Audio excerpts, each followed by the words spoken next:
Hello my tubers! As promised, I'm going to show you guys how to make this really adorable peppermint pillow. Some of you guys might recognize it from my Christmas apartment tour. I made this pillow from scratch and now you can too.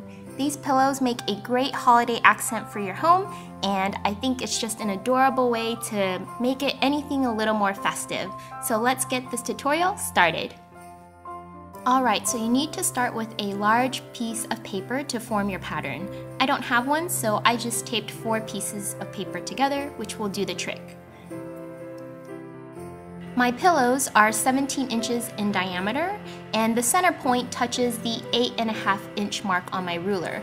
I just keep the 8.5 inch mark on my ruler kept in the center, and I mark where the 17 inches are along my ruler. And I just twist the ruler along the center and mark where the 17 inches are so that I can outline where the circle would be. When you're done, just connect all the dots, and when you connect all of them, you should have what looks like a pretty decent, perfect circle.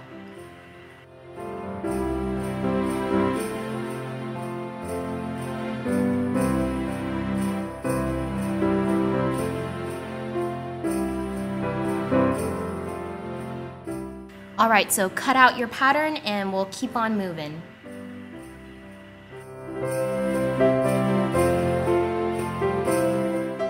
Now to form the red peppermint markings, I'm just freehanding how I want my peppermint to look. Some people like to have many stripes. Personally, I don't want to work too hard, so I'm just going to give my peppermint 5 stripes. If you have 4, it actually looks a little funny, so I would recommend at least 5. Once you're happy with how your peppermint looks, go over your pattern with a darker marker.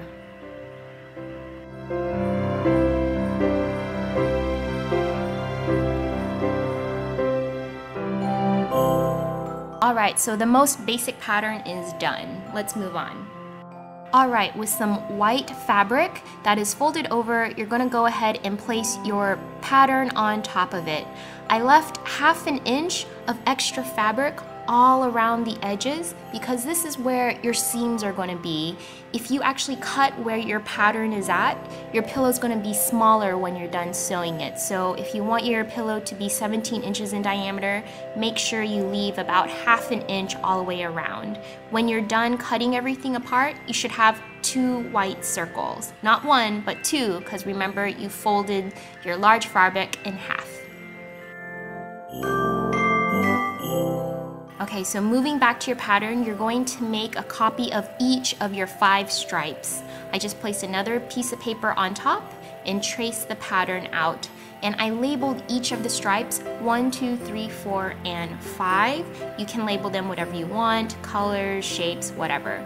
Don't forget to add on the bottom of each pattern an extra 1/2 inch because this is where you're going to sew your seams. Don't worry about the sides, you only have to do this for the very bottom. Now on a folded over piece of red fabric, you're going to pin your pattern down and cut it out. You don't need to add any extra fabrics to the sides because these stripes are decorative and no seams will be sewn in except for the bottom. And of course, we already added the 1/2 inch on the bottom.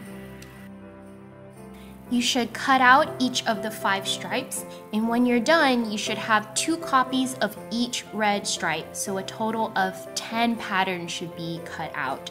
So when you're done cutting everything out, go ahead and start pinning them onto your white circle. Make sure you align the edges on the bottom, and don't forget that you have 2 white circles. On the bottom circle, you should pin the mirrored version of that red stripe down. To get a general idea of how these stripes are spaced apart, I went ahead and laid them all down and pinned them to the fabric. I kept each of the stripes labeled with a colored pin, which will be important later when you get to the very end and you sew everything together. And of course, don't forget to tack on the mirrored image of each stripe on the back so you end up with 2 identical but mirrored peppermint patterns.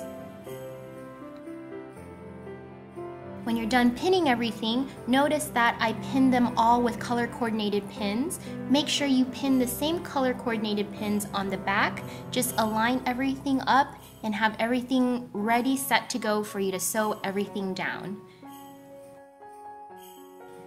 Remember, when you're done, you should have two identical but mirrored versions of peppermint patterns, and they should all be color coordinated. You should sew the edges, you don't have to sew the bottom, and keep one pin in them so that you know which pin color goes with which colored red stripes. And it looks something like this when you're done. Alright, now that the face of the pillows are done, we'll move on to the sides. I'm going to get a ruler and measure each of the red and white stripes on the bottom. Since I have 5 red and 5 white stripes, I'm going to have 10 measurements in the end. Make sure you remember which measurement goes with which colored stripe or pin color that you have labeled for the red stripes. On average, my stripes are about 4 to 6 inches each, so I'm going to add an inch to each of them because they will be hidden into the seams. My peppermints are about 6 inches wide, so I'm going to cut 2 strips of fabric, one red and one white, that are 6 inches in width. Here I'm just measuring out 6 inches so that I know where to cut.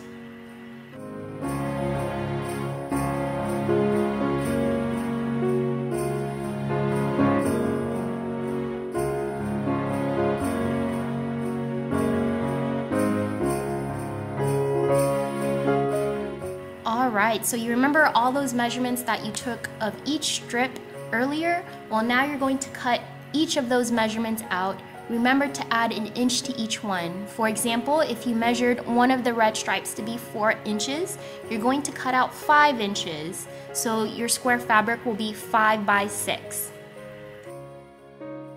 Alright, so go ahead and place each of your cutouts along their corresponding stripe. Make sure it's the right one because you measured each one individually to match it, and if you don't align them up right, your peppermint pillow is going to look kind of funky. So make sure you put them on the right one. I also labeled one of my red stripes with a yellow pin that matches the yellow pin on the corresponding red stripes. This will be helpful when I sew everything together. So go ahead and pin everything together. Make sure you pin them with about 1/2 inch for you to sew your seams on the width of your peppermint pillow. Also be sure that each of the seams face the same direction. You don't want one to be facing in and the other one to be facing out. So I have them all facing up towards me right now. And go ahead and sew them all together. When you look on the right side, this is what they look like. Let's go ahead and align everything up together.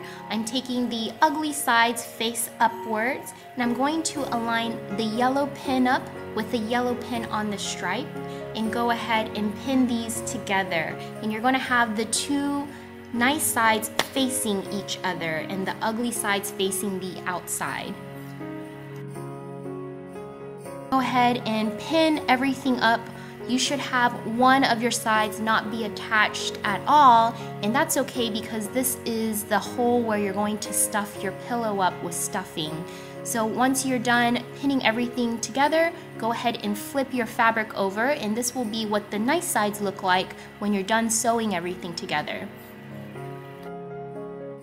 Alright, so taking the second pillow face, that is the mirror image of your original one, go ahead and align up your pins. So I'm going to line up the yellow pin with the other yellow pin on the peppermint, and you're going to go ahead and pin the ugly faces together and the nice faces facing each other. Pin everything along the circumference with a 1/2 inch seam, and make sure you can align the seams up together as best as you can with the actual peppermint stripe.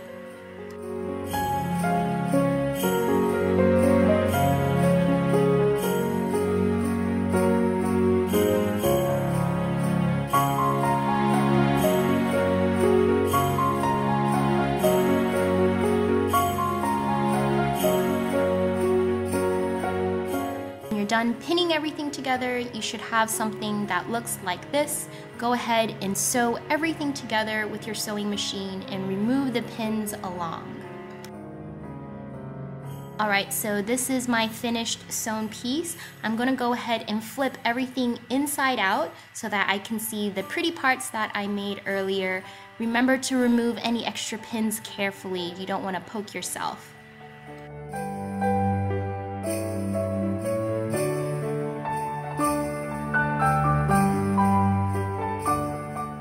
Alright, so this is what it looks like flipped inside out, and you should have one hole on the side for you to stuff your pillow. And this is probably the most fun part of the project. You get to stuff your peppermint pillow with some cotton.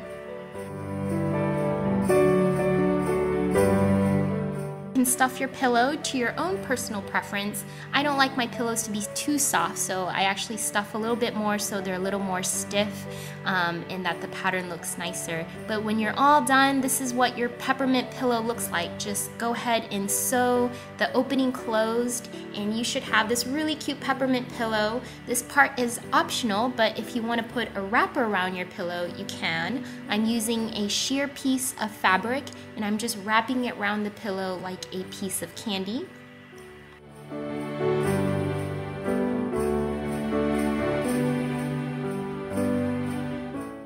Once you wrapped your candy to your satisfaction, on each side, I pretty much gathered up all the extra fabric and tied a knot on each side.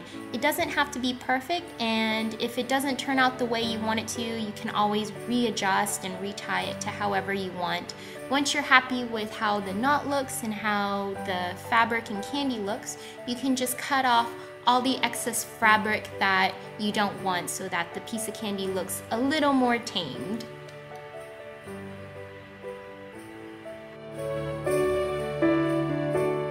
And that's it, guys. Your peppermint pillows are done. It took a little more work, but it ended up being this really cute and creative pillow. I love them so much because I think they're just so unique, and they really add a little festive flavor to your house or apartment. It's kind of a long tutorial, but I hope you guys find it useful. My Instagram username is FlyingNeo. You can follow me there if you care to, and I'll see you guys soon. Ciao!